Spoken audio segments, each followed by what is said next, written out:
Immovable property यानी कि अचल संपत्ति के क्रय विक्रय या फिर परचेज और सेल करते समय इनकम टैक्स में बताए गए रूल्स और रेगुलेशंस को ध्यान में रख कर के ही किया जाना चाहिए।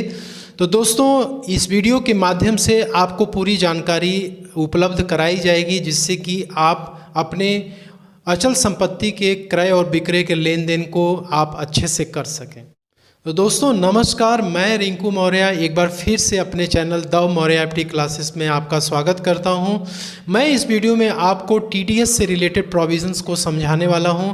टैक्स डिडक्टेड एट सोर्स, जो कि अचल संपत्ति यानी इमूवेबल प्रॉपर्टी के परचेज और सेल पे एप्लीकेबल होती है। टीडीएस का जो प्रोविज़न मैं इस वीडियो में आपसे शेयर करूंगा वो लगभग 90% बायर की तरफ ही इशारा करती हैं, विच मीन्स कि जो रूल्स रेगुलेशंस बताए गए हैं उसको बायर को फॉलो करना है। सेलर का जो इसमें रोल है वो केवल 10% के आसपास है। इसलिए जो परचेज़र है, जो बायर है प्रॉपर्टी का, उसको ये वीडियो बहुत ही ध्यानपूर्वक देखनी चाहिए। तो दोस्तों चलिए स्टार्ट करते हैं वीडियो को। उसके पहले आपसे रिक्वेस्ट है कि चैनल पे आप नए हैं तो सब्सक्राइब जरूर कर लीजिए, और वीडियो में दी गई जानकारी यदि आपको अच्छी लगती है, इन्फॉर्मेटिव लगती है, तो किसी ज़रूरतमंद को शेयर करके हमारा मोटिवेशंस और बढ़ाते रहें। तो लेट्स स्टार्ट दिस वीडियो।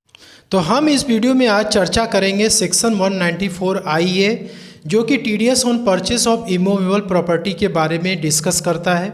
जब भी कोई अचल संपत्ति या इमूवेबल प्रॉपर्टी एक बायर खरीदता है तो उसको खरीदते समय टीडीएस काट करके ही उसका पेमेंट उसे करना होगा। तो दोस्तों इमूवेबल प्रॉपर्टी का मतलब क्या है, सेक्शन 194 IA में उसको पहले हम समझ लेते हैं। तो सेक्शन 194 में इमूवेबल प्रॉपर्टी का मतलब होता है हाउस प्रॉपर्टी, या चाहे वो फ्लैट हो या नॉर्मल हाउस हो। दूसरा है कॉमर्शियल प्रॉपर्टी। तीसरा है प्लॉट या लैंड या फिर प्लॉट विथ बिल्डिंग। कोई भी यदि प्लॉट आप ले रहे हैं उसमें बिल्डिंग भी अटैच है तो वो भी इमूवेबल प्रॉपर्टी का हिस्सा माना जाएगा।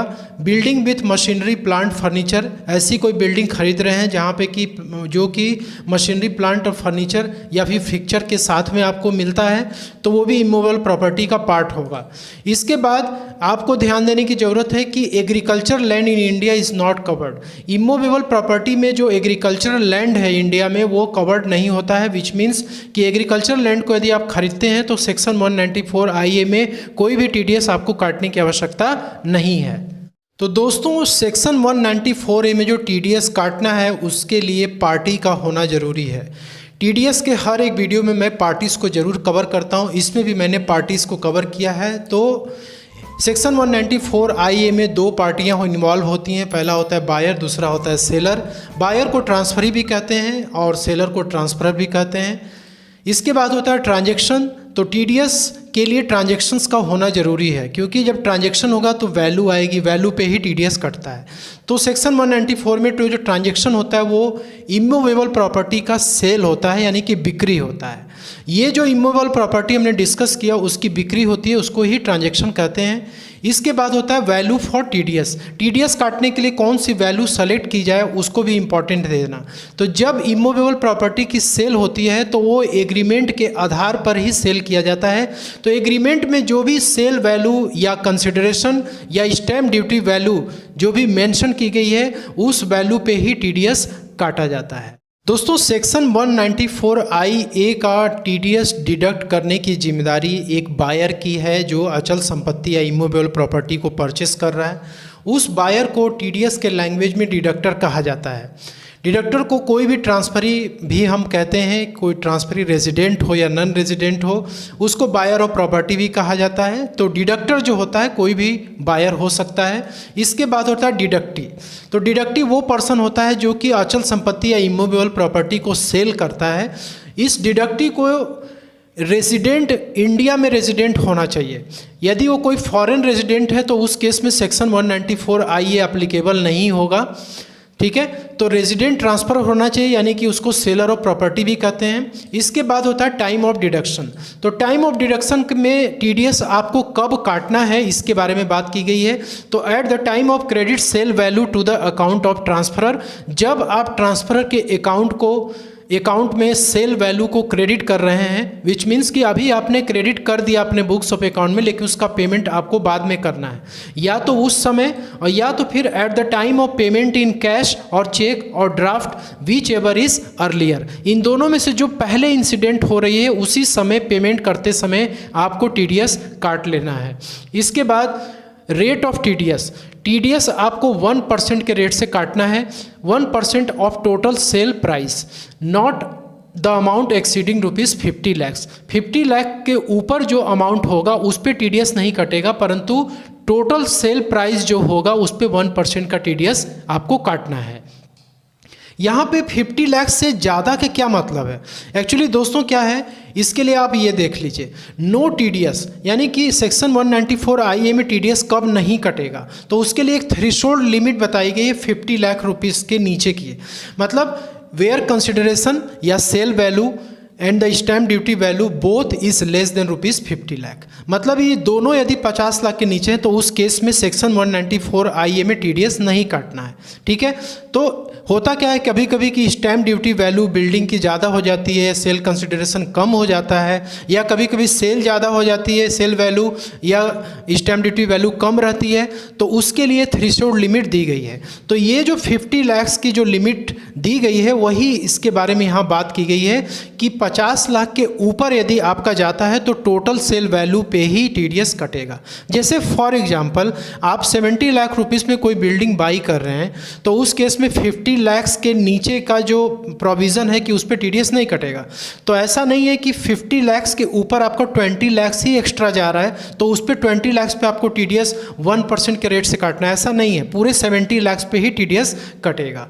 इसके बाद है दोस्तों कि यदि सेलर जो इमूवेबल प्रॉपर्टी का सेलर है, यदि वो पैन नंबर प्रोवाइड नहीं करता है बायर को, तो उस केस में बायर की जिम्मेदारी है कि वो 20% के रेट से TDS काटेगा। ठीक है, तो 20% if seller doesn't provide the pan number, इसलिए सेलर को इंश्योर होना है कि वो प्रॉपर्टी जब भी बेचे उस समय पैन नंबर जरूर से बायर को प्रोवाइड कराए।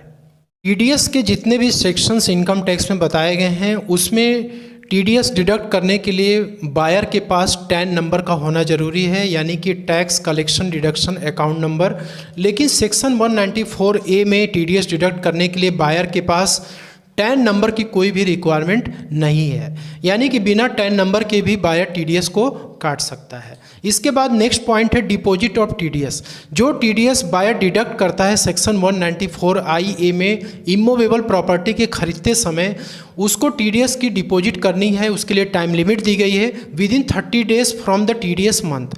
जिस मंथ में बायर ने TDS काटा है उस मंथ को छोड़ करके अगले महीने के 30 दिन के अंदर TDS की डिपॉजिट सेंट्रल गवर्नमेंट के अकाउंट में करनी होती है। जैसे फॉर एग्जांपल अप्रैल 2023 में आपने TDS डिडक्ट किया तो उसे जमा करने की जो डेडलाइन है वो 30 मई 2023 तक है, तो इस टाइम लिमिट को आपको फॉलो करना पड़ेगा। इसके बाद 12 पॉइंट में form of TDS deposit and return.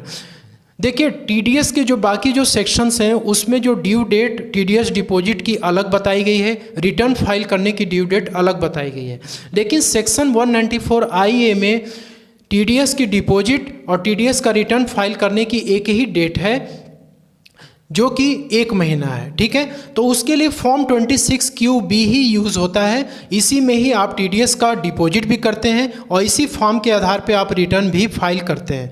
तो 26QB एक चालान कम स्टेटमेंट होता है जिसके द्वारा कि आप TDS डिपॉजिट करते हैं और रिटर्न भी फाइल करते हैं। इसके बाद है सर्टिफिकेट ऑफ TDS। जो TDS आप सेक्शन 194 IA में काटते हैं उस TDS का सर्टिफिकेट जो सेलर है प्रॉपर्टी का उसे इशू करना होता है, और वो जो सर्टिफिकेट है फॉर्म 16B में जनरेट होता है। फॉर्म 16B जो इमूवेबल प्रॉपर्टी का सेलर है उसे इशू करना होता है। इस फॉर्म 16B को इशू करने की लिमिट भी दी गई है within 15 days from the due date of form 26QB। Form 26QB का जो ड्यू डेट है वो 30 डेज होता है। ठीक है, 30 डेज जब आपका बीत जाता है तो उसके 15 दिन के अंदर आपको 16B को इशू करना है सेलर को। क्लेम ऑफ TDS, सेलर जो कि सेल वैल्यू पे TDS अपना कटवाया है उस सेलर, क्या वो सेलर जो है TDS का क्लेम ले सकता है? तो आंसर इज़ यस। उसे सेक्शन 194 IA में क्लेम मिलता है और वो क्लेम तभी कर सकता है जब वो अपना ITR फाइल करेगा, उसी समय वो TDS को क्लेम करेगा, क्योंकि उसे अपना कैपिटल गेन दिखाना होगा ITR में, उसके बाद ही वो अपना TDS का क्लेम कर पाएगा। इसके बाद है दोस्तों नो TDS डिडक्टेड। प्रॉपर्टी की वैल्यू 50 लाख के ऊपर क्रॉस कर जाती है, आपको TDS 1% काटना है, लेकिन आपने TDS काटा ही नहीं। तो जब आप TDS नहीं काटते हैं तो सेक्शन 194IA में ये बताया गया है कि आपको मतलब पेनाल्टी देना पड़ेगा। ये पेनाल्टी का सेक्शन अलग है, जिसमें कि 10,000 से लेके 1 लाख रुपए तक का पेनाल्टी आपके ऊपर लगाया जा सकता है। इसलिए बायर को बहुत ही केयरफुल रहना है, TDS जहाँ कटना है वहाँ पे काटना उसको ज़रूरी है। TDS deducted but not deposited, non filing, late filing of TDS return. TDS buyer ने काटा लेकिन उसने डिपॉजिट नहीं किया, जो ड्यू डेट उसको दी गई 30 डेज़ का उसमें उसने डिपॉजिट नहीं किया, रिटर्न भी उसने फाइल नहीं किया या फिर लेट रिटर्न फाइल किया TDS की। तो ऐसे केसेस में बायर के ऊपर जब भी वो TDS का पेमेंट करेगा तो उसको लेट फीस के साथ, इंटरेस्ट के साथ और पेनाल्टी के साथ ही उसे पेमेंट करना पड़ेगा, क्योंकि जब तक वो लेट फीस, इंटरेस्ट और पेनाल्टी जब तक नहीं जमा करेगा तब तक उसका TDS का अमाउंट जमा नहीं होगा और ना ही वो रिटर्न को आगे सबमिट कर पाएगा। तो इसलिए बायर को बहुत ही केयरफुली इन 16 पॉइंट्स को ध्यान देने की ज़रूरत है। 90% वर्क 194IA का बायर के ऊपर एप्लीकेबल होता है, सेलर के ऊपर खाली 10% एप्लीकेबल होता है। इसलिए जो भी बायर है इमूवेबल प्रॉपर्टी का, उससे बहुत ही केयरफुली ध्यान देने की ज़रूरत है। तो दोस्तों कैसी लगी ये इन्फॉर्मेशन इस वीडियो की, आप कमेंट बॉक्स में ज़रूर लिख के बताएँ, और वीडियो अच्छी लगे तो लाइक शेयर ज़रूर करें। Thank you so much for watching this video.